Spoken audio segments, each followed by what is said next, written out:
Everyone. আজকের দিনটা শুরু হচ্ছে আমাদের পাশের মন্দিরে আমাদের শিবজিকে পুজো দিয়ে।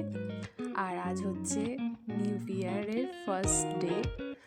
তো সবাইকে হ্যাপি নিউ ইয়ার 2025। সবার নিউ ইয়ারটা খুব ভালো কাটুক। আর আমার প্রার্থনা করি সবাই সুস্থ থাকুক, ভালো থাকুক। আমি এখানে মন্দিরে পুজো দিতে এসেছি, তো এখানে দুধ, দই, ঘি, মধু দিয়ে আমি বাবাকে স্নান করিয়ে নেব। ওম নমঃ শিবায় নমঃ, নমঃ শিবায় নমঃ, নমঃ শিবায় নমঃ। এখানে চন্দন দিয়ে দিলাম। আকন্দের মালা পাইনি, তাই রজনীগন্ধার মালায় বাবা যা ইচ্ছা তাই নিয়েছেন। আর বাবার প্রিয় বেলপাতাতেই বাবা তুষ্ট, তো বেলপাতে একটু চন্দন দিয়ে দিচ্ছিলাম।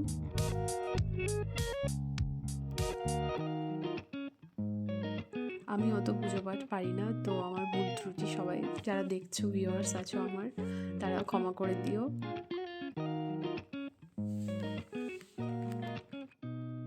এখানে আরও ছোট ছোট শিবজিও আছে, যারা বাড়িতে পুজো করতে পারেন না, প্রবলেম থাকে, তারাও মন্দিরে দিয়ে গেছে। তো সেগুলোতে আমি ফুল দিয়ে দিলাম।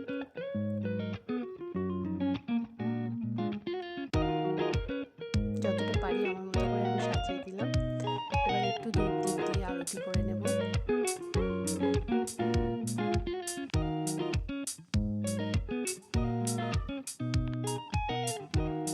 বাবার খুব শীত করছিল, তো এই কম্বলটা দিয়ে ঢেকে দিলাম। আর এবার কালী পুজো শুরু হয়ে গেছে, ঠাকুরমশাই পুজো স্টার্ট করে দিয়েছে। মাকেও মায়ের জবার মালা পাওয়া যায়নি, সেজন্য মাকেও রজনীগন্ধার মালা দিয়ে সেবা দেওয়া হয়েছে। আমাদের ঠাকুরমশাইটা খুব ভালো, মানে উনি নিজেই আমাকে মায়ের মালাটা পরাতে দিলেন, এটাও বড় সৌভাগ্যের ব্যাপার। তো এবার আমরা সবাই পুষ্পাঞ্জলি দেব।